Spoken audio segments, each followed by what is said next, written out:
আছেন আমাদের প্রিয় সংগঠন অল ইন্ডিয়া মহিলা সাংস্কৃতিক সংগঠনের পশ্চিমবঙ্গের রাজ্য সম্পাদিকা কমরেড কল্পনা দত্ত, সভানেত্রী কমরেড সুজাতা ব্যানার্জি, উপস্থিত আছেন কমরেড মাধবী প্রামাণিক, পশ্চিমবঙ্গ রাজ্য সম্পাদক মন্ডলীর সদস্য, উপস্থিত আছে পশ্চিমবঙ্গ রাজ্য কমিটির সদস্য এবং কলকাতা জেলা সেক্রেটারি কমরেড অনন্যা নাইয়া। আমি সমস্ত নেতৃত্বকে বলবো, আপনারা শহীদ বেদির সামনে আসুন, আমরা মাল্যদানের কাজ শুরু করব। এই কখনো হতে পারে না। আপনি সন্তানকে ভালো করতেই চান, আপনি সন্তানকে বলছেন মদের দোকানে যাবি না, সত্য কথা বলবি, জুয়ার থেকে যাবি না, কোনো অশ্লীল সিনেমা বিজ্ঞাপন দেখবি না, আপনি তো বোঝাচ্ছেন, কিন্তু বোঝালেই কি হয়ে যাবে? আপনার বাড়ির বাইরে রাস্তার দোকানের মোড়ে যদি মদের দোকান থাকে, আপনার ছেলেটি বা মেয়েটি সেই মদের দোকানে যাবে না, এটা কখনো হওয়া সম্ভব? যেটাও তো পারে, তাই না? সে কি চাকরি পাবে জীবনে? তার জীবনে তো হতাশা আসবে। তাহলে হতাশা থেকে বাঁচার জন্য সে মদের দোকানে যাবে? আপনি তো সারা জীবন ছেলেকে মেয়েকে পাহারা দিতে পারবেন না, কারণ আপনি পাহারাদার না, আমি মা অথবা বাবা। তাহলে পাহারা দেবেন না, সন্তানকে একদিন ছাড়তে হবে আপনার। তাহলে সেই ছেড়ে দিলে সে কার সঙ্গে মিশবে, কোন পরিবেশে মিশবে, আপনি কিছুই জানেন না। তাহলে আপনি চাইলেই বাঁচাতে পারবেন না। আপনি জানেন না আপনার ছেলে বা মেয়েটি মোবাইলে কি ছবি দেখছে। এখন তো অনলাইনে পড়াশোনা হয়, অনলাইনে অনেক কিছু আসে, টিউশন হয়, বহু কিছু আসে, অনলাইনে কোচিংও করা যায় পয়সার বিনিময়ে। তাহলে অনলাইনে আপনি মোবাইলটা দিতে বাধ্য, আপনার যত কষ্টই হোক, সেই মোবাইলে বাচ্চারা স্ক্রল করছে, দেখছে ছবি, সেই ছবি দেখতে দেখতে কখন একটা অশ্লীল বিজ্ঞাপন, সিনেমা, ছবি চলে আসবে আপনি কিন্তু জানেন, কোনো গ্যারেন্টি নেই। তাহলে পাচারের বিরুদ্ধে আপনি করতে পারবেন, রক্ষা করতে পারবেন। আমরা AIMS এ কোনো কাজ করতে পারে না। ওই জমিদারের বিরুদ্ধে যদি আপনি কাজ করেন, যদি বিক্ষোভ করেন, যদি আন্দোলন করেন, তাহলে কিন্তু পুলিশ আপনার বিরুদ্ধে ব্যবস্থা নেবে। এই যে গুন্ডা দমন আইন এনেছে কেন? গুন্ডাদের দমন করার জন্য? নাকি আপনি যদি বিক্ষোভ করেন, আপনি যদি প্রতিবাদ করেন, তাহলে আপনাকে ধরে নিয়ে যাবে? এই হচ্ছে চিত্র। এই চিত্রটা আপনাকে বুঝতে হবে। আপনি ভাবতে পারেন আমি আদার ব্যাপারী, জাহাজের খবর নিয়ে কি হবে, আমি বাড়ির বউ, বাড়ির মেয়ে, সংসারে রান্নাবান্না করব, ঘরের ছেলে মেয়েকে প্রতিপালন করব, কিন্তু চাইলেই কি প্রতিপালন করতে পারবেন? এত সহজ নাকি বিষয়টা? আপনার ঘরটা কি জঙ্গলে আছে? আপনার পরিবারটা কি জঙ্গলে আছে? শপথ গ্রহণ করছে আগামী দিনের বিরুদ্ধে নারী সমাজকে সচেতন করে দীর্ঘস্থায়ী শক্তিশালী আন্দোলন গড়ে তুলবে।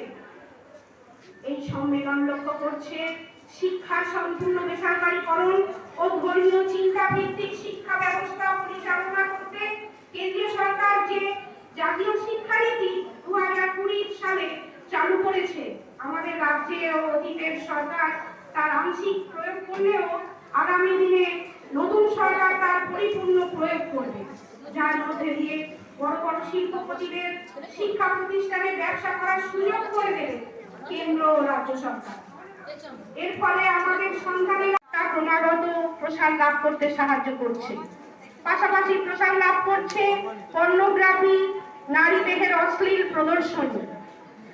নারী আর পণ্য হিসেবে ব্যবহৃত হচ্ছে বিজ্ঞাপনে ও বিভিন্ন ক্ষেত্রে।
চলছে ডেলিগেট সেশনে নাম নথিভুক্তিকরণ। এখানে চলছে ডেলিগেট সেশনের নাম নথিভুক্তিকরণ চলছে।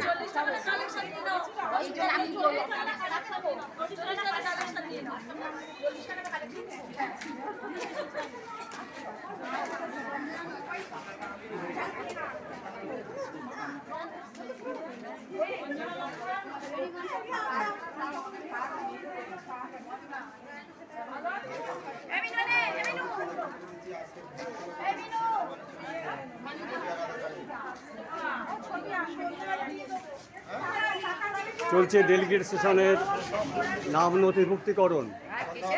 ডেলিগেট সেশনের নাম নথিভুক্তিকরণ চলছে। আমি দেখতে পাচ্ছি সম্মেলনে যারা উপস্থিত হয়েছেন তারা সবাই চোখে মুখে খুব দৃঢ় প্রতিজ্ঞ এবং দৃঢ় প্রতিজ্ঞা নিয়েই তারা আজকের এই সম্মেলনে উপস্থিত হয়েছেন।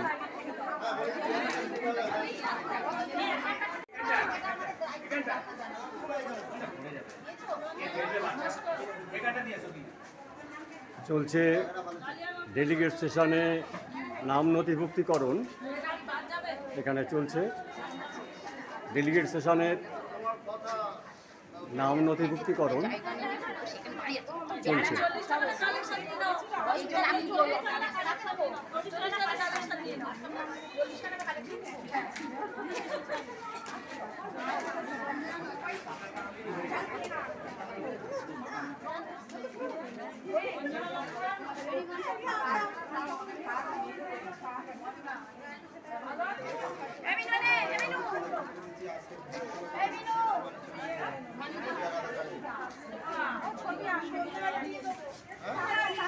চলছে ডেলিগেট সেশনের নাম নথিভুক্তিকরণ।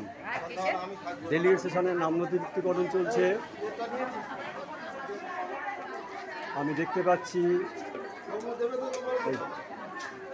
সম্মেলনে যারা উপস্থিত হয়েছেন তারা সবাই চোখে মুখে খুব দৃঢ় প্রতিজ্ঞ এবং দৃঢ় প্রতিজ্ঞা নিয়েই তারা আজকের এই সম্মেলনে উপস্থিত হয়েছেন।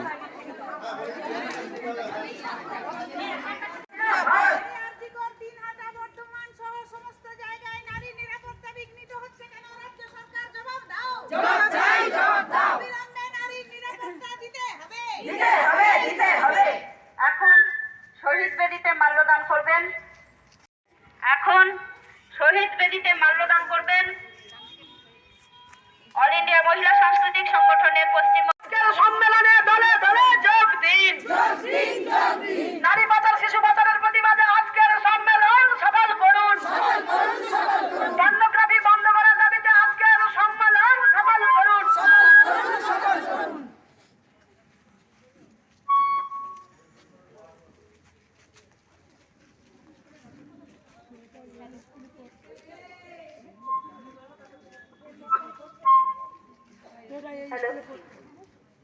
উপস্থিত কংগ্রেস, আজ আমরা এখানে সমবেত হয়েছি আমাদের এই বারুইপুর সাংগঠনিক জেলার প্রথম মহিলা সম্মেলন।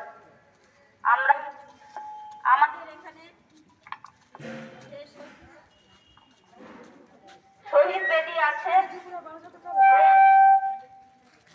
শহীদ বেদিতে এখন মাল্যদানের মধ্য দিয়ে আমরা আজকের সম্মেলনের কাজ শুরু করব।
কাজ করতে পারে না। ওই জমিদারের বিরুদ্ধে যদি আপনি কাজ করেন, যদি বিক্ষোভ করেন, যদি আন্দোলন করেন, তাহলে কিন্তু পুলিশ আপনার বিরুদ্ধে ব্যবস্থা নেবে। এই যে গুন্ডা দমন আইন এনেছে কেন? গুন্ডাদের দমন করার জন্য? নাকি আপনি যদি বিক্ষোভ করেন, আপনি যদি প্রতিবাদ করেন, তাহলে আপনাকে ধরে নিয়ে যাবে? এই হচ্ছে চিত্র। এই চিত্রটা আপনাকে বুঝতে হবে। আপনি ভাবতে পারেন আমি আদার ব্যাপারী, জাহাজের খবর নিয়ে কি হবে, আমি বাড়ির বউ, বাড়ির মেয়ে, সংসারে রান্নাবান্না করব, ঘরের ছেলে মেয়েকে প্রতিপালন করব, কিন্তু চাইলেই কি প্রতিপালন করতে পারবেন? এত সহজ নাকি বিষয়টা? আপনার ঘরটা কি জঙ্গলে আছে? আপনার পরিবারটা কি জঙ্গলে আছে? এই কখনো হতে পারে না। আপনি সন্তানকে ভালো করতেই চান, আপনি সন্তানকে বলছেন মদের দোকানে যাবি না, সত্য কথা বলবি, জুয়ার থেকে যাবি না, কোনো অশ্লীল সিনেমা বিজ্ঞাপন দেখবি না, আপনি তো বোঝাচ্ছেন, কিন্তু বোঝালেই কি হয়ে যাবে? আপনার বাড়ির বাইরে, রাস্তার দোকানের মোড়ে যদি মদের দোকান থাকে, আপনার ছেলেটি বা মেয়েটি সেই মদের দোকানে যাবে না, এটা কখনো হওয়া সম্ভব? যেটাও তো পারে, তাই না? সে কি চাকরি পাবে জীবনে? তার জীবনে তো হতাশা আসবে। তাহলে হতাশা থেকে বাঁচার জন্য সে মদের দোকানে যাবে? আপনি তো সারা জীবন ছেলেকে মেয়েকে পাহারা দিতে পারবেন না, কারণ আপনি পাহারাদার না, আপনি মা অথবা বাবা। তাহলে পাহারা দেবেন না, সন্তানকে একদিন ছাড়তে হবে আপনার। তাহলে সেই ছেড়ে দিলে সে কার সঙ্গে মিশবে, কোন পরিবেশে মিশবে, আপনি কিছুই জানেন না। তাহলে আপনি চাইলেই বাঁচাতে পারবেন না। আপনি জানেন না আপনার ছেলেটি বা মেয়েটি মোবাইলে কি ছবি দেখছে। এখন তো অনলাইনে পড়াশোনা হয়, অনলাইনে অনেক কিছু আসে, টিউশন হয়, বহু কিছু আসে, অনলাইনে কোচিংও করা যায় পয়সার বিনিময়ে। তাহলে অনলাইনে আপনি মোবাইলটা নিতে বাধ্য, আপনার যত বয়সই হোক, সেই মোবাইলে বাচ্চারা স্ক্রল করছে, দেখছে ছবি। সেই ছবি দেখতে দেখতে কখন একটা অশ্লীল বিজ্ঞাপন, সিনেমা, ছবি চলে আসবে আপনি কিন্তু জানেন না, কোনো গ্যারেন্টি নেই। তাহলে পাচারের বিরুদ্ধে আপনি করতে পারবেন, রক্ষা করতে পারবেন। আমরা AIMS